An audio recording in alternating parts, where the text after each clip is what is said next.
Crew with our best plays for Week 12 of the NFL football season. Last week, I'm just gonna get right into it. Was an absolute clinic for me. I was due, honestly, so I really don't. I'm just gonna own this one. I was due for one of these performances. 5-1 overall, 3-1 on my game lines. Had the Jaguars under 16 and a half, easily hitting that. 52-6, I think was the final score. They played the Lions. That was just a beat down. Yeah. Vikings took care of business versus the Titans, 23-13, covering their -6 spread. Dolphins covering their -6.5 versus the hapless Raiders. That was like 34-19, I believe. Player props 2-1. Competitive with all three though. Both Josh Allen and Cortland Sutton hit for me. Josh Allen did it on. Josh Allen was actually at like 29, and then he ran the game-winning touchdown Yeah. to win that one, and so that hit for me. And then Cortland Sutton, I think he had like 84 yards receiving, so that was an easy one. Anthony Richardson needed 36 and a I half, think he I had like believe, and he got 34 or something. it's like 33, It was yeah. So close. he was right there. We were competitive with everything. Unfortunately, the touchdown failed us again. OBJ did not find the end zone, so we're still searching for our first victory on that front. Will, how'd you do? Game lines didn't go that well. Texans -7 hit pretty easily. I think they dominated that entire game. Falcons money line. The Broncos dominated that entire game. Didn't even come close. Yeah, it And really then did. the That hurt Bengals. to watch. That one hurt to Yes, watch. yes. The Bengals sold. Came back, had a chance to win, and couldn't do nothing. So I'm not mad at the Bengals for that one. I am mad at the Falcons. We looked like complete crap. Player props From though, beginning to end, beginning to end. yeah. Player props though, 2-1. A chain over 18 fantasy score, absolutely banged. And then Kyron over 84.5 rushing yards was a sweat. He got 86. And then Cedric Tillman over 57.5 didn't even come close. He had like 28 because he had like two catches. Pretty bad. And then touchdown score. Keishon Butte had a decent game. He had like 4 or 5 catches, something like that. I think he Just had didn't find five, the end yeah. zone. Because it was Pop Douglas who got the touchdown instead of Keishon Butte. Just Um, picked the wrong one. yeah, I mean, literally, like last week, Butte scored on a slant over the middle, like on the 3 yard line. They run the same exact play this week with Pop Douglas, and he scores. So I mean, Wait, oh wait, no, it was Kendrick Bourne. It was Kendrick Bourne yeah. of all people, and so yeah, they ran the same exact play. It just wasn't Butte. So It's um, all right. You see, Disley scored a touchdown this past week too, and I had yeah, him the week before. So like, it's like we're like just a week off. We'll get yep. one. This time we're gonna get one, guaranteed. Happens. Let's go. Without further ado, let's do it. Week 12. We'll start game lines. What's the first one you got for us? First one, I know we were talking about it earlier. I am going to go the plus money route. Broncos -6.5 is even against the Raiders. They met earlier this year when Bo Nix wasn't even playing great, and they won 34-18. Now Bo Nix is playing out of his mind. Yeah. So I think -6.5 at even money is a no brainer. Wasn't he like rookie of the month this past month? Something like that. He Or might be rookie rookie? of It the was year like right. rookie of the week. Yeah, it might be a rookie of the week, something like He that. might be rookie of the year right now. If it's He it's close between him and Daniels. I think he closed the gap for sure. Yeah. My first one, I'm going to go Lions and Colts over 50. There is two paths for this game to go. Both of them amount in points. It's either going to be the Lions blow them out, and when they blow teams out, you can see like they just continue to score. Like I've never really seen them like let up on the gas. So it's either that or it becomes a shootout. I think it might be closer to the shootout. Maybe not like a one score game, but like something by 8 or 10. And the Colts stay in it. So I'm going to go over 50 points there. I think it stays competitive. Yeah, I mean, they were still throwing the ball, and Amon-Ra scored a pointless touchdown and I with mean, like 2 minutes ago. they beat the brakes off the Jaguars. They beat them so Yeah, bad. I think they were trying to make a statement, I guess, even though everyone knows they're already good. Um, Yeah, I my don't know next one, what's left to prove. Texans -7. It's -130 against who are they playing? The Titans? Yeah. Titans, No Titans. L'Jarius Sneed. It's a big loss for their True. defense. And I mean, the Texans are simply just the better team. Will Levis will Yeah. probably throw about 4 picks because I mean, Jared Goff threw 5 against the Texans, so True. they'll at least pick him off at least twice. So, yeah, I think if you get a touchdown with the Texans, I think you take it. There is push potential though. Nico back and the missing Sneed. Awuzie's still out. I Yep. think he comes back next week, but not this week. So yeah, there's a lot of opportunity for receivers this game. I like that play. Mine, I'm gonna go Bucks -6 versus the Giants. Bucks are coming off a bye week where they had like a heartbreaking loss, and Baker tried to will them to a victory. Failed to do so, but he played his butt off. They've been stewing on that for like 2 weeks. Mike Evans is back. They're getting some help at the cornerback position, so they are getting healthier. And I think Mike Evans, if he's good to go, he is such a difference maker. And I don't think there's anyone on the Giants that can really stop him. So I feel comfortable with a 1-score win. Bucks -6. Yeah, Mike Evans expected to be back. They said he might be on a kind of Pitch how count. Nico Collins was last week. He was only on the field 50% of the plays, but when he was on the field, he got targeted. I think that's Yeah, what's going to happen. the plays are designed to go to him. Yeah. Yeah, because I also have Buccaneers over 23.5 points. The only thing that scares me is the Giants pass rush because it is elite. Everything else though is not elite on that team. Tommy DeVito is not going to be able to move the ball, especially with Neighbors is now questionable for the game. So if the Giants don't have any of them, they're not going to be able to move the ball. The Bucks are going to have like 45 minutes time of possession. Yeah, So it's time of possession will get him there. yeah, And if there's a quarterback that handles the pass rush, it's Baker Mayfield. I mean, he will just hmm create something out of nothing. So there's a team with a good pass rush. I really don't worry about him like I worry about some other quarterbacks. He's almost better when he gets in those scenarios. My last one, kind of a sneaky one in my mind here. Cardinals and Seahawks. The total is 48.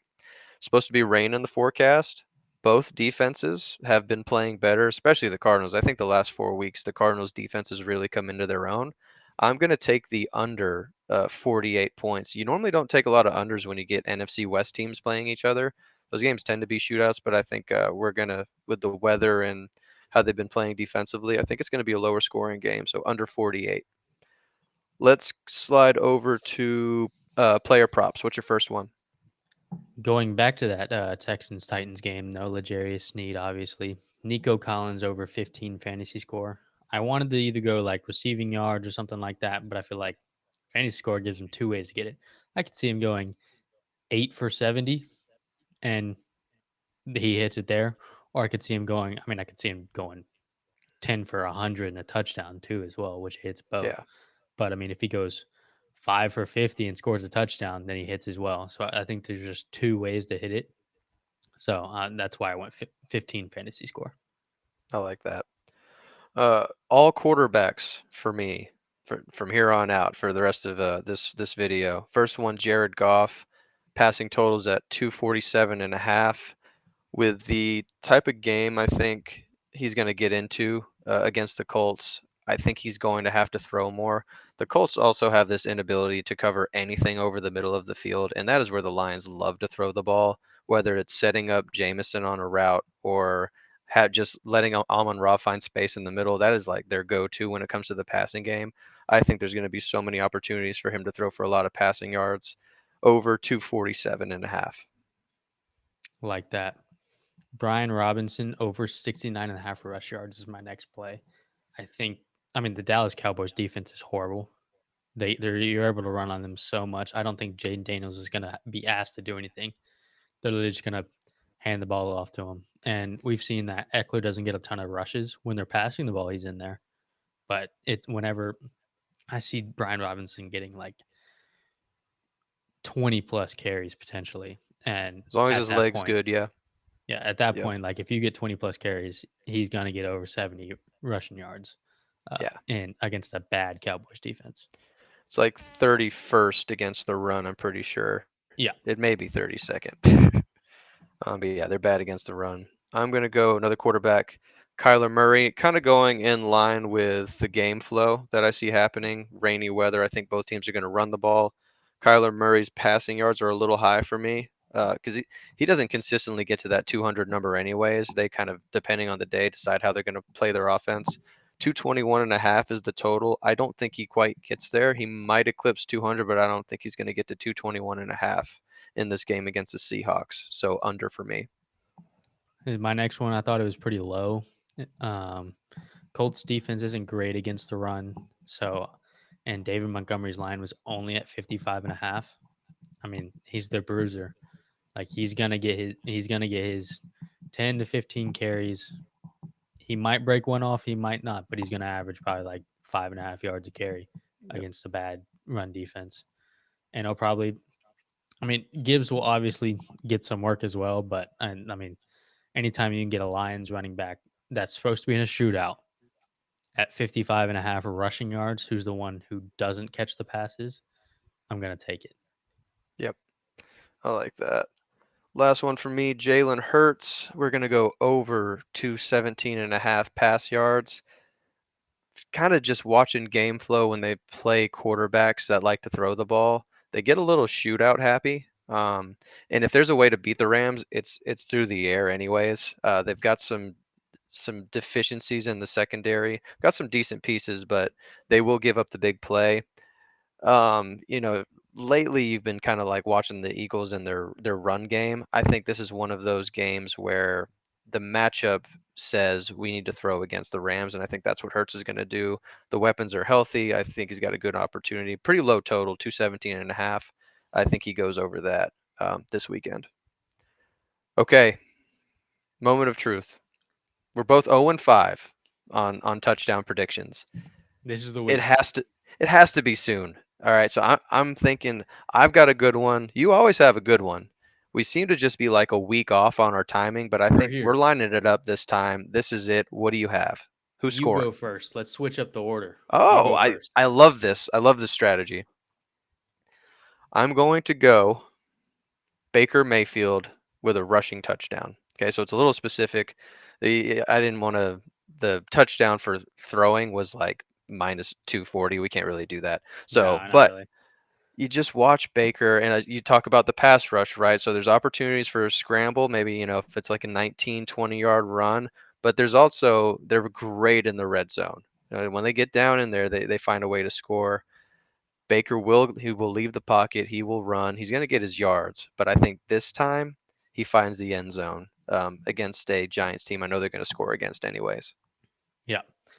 I know before we got on, I was debating between two, and I told you one that I was going to go with. I'm going to switch. Nick Westbrook Okay. Akine plus 350 against the Texans. He shockingly has like 5, 6 touchdowns on the year. I don't know. I mean, it's a good secondary, but he's Yep. playing like ever since the Hopkins trade, he's playing like 95% of snaps. He is on the Yep. field every play, him and Calvin Ridley. Well, and they're starting to double Ridley a little bit Hmm. more, and so it's leaving some soft spots for Akine.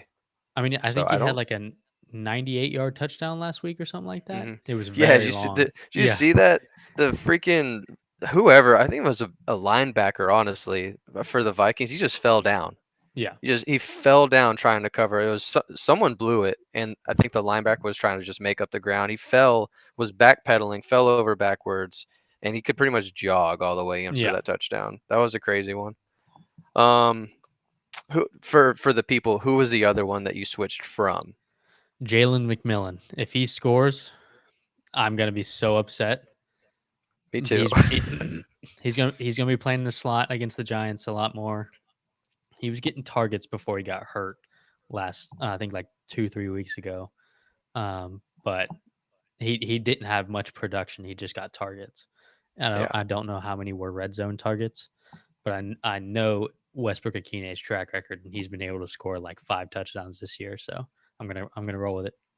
I'm hoping that it's Akine, but for the it would be funny to get back on the call and It was it was not. McMillan.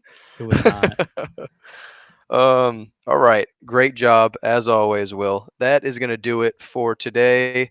Make sure you check out the Instagram. Gonna put up a post either tonight or tomorrow morning before ACC games or before college football games starts. Probably going to be ACC specific for me. Might ask Will if he wants to do something Big Ten. Maybe we do like a two-way, Yeah. and we'll have like a play of the day post for you there. Check out the TikTok page. That thing is actually like picking up some steam, if I'm being honest. Hmm. The last post we has, a few thousand views, few thousand views. I'm not saying don't call it a comeback, but we're we're getting somewhere with this thing. Otherwise, we will be back. We'll be back next Wednesday. We won't Yeah. have Nate, but it'll be you, me, and Brandon. We'll be back next Wednesday with the recap of, I believe it's week 13 of the college football season.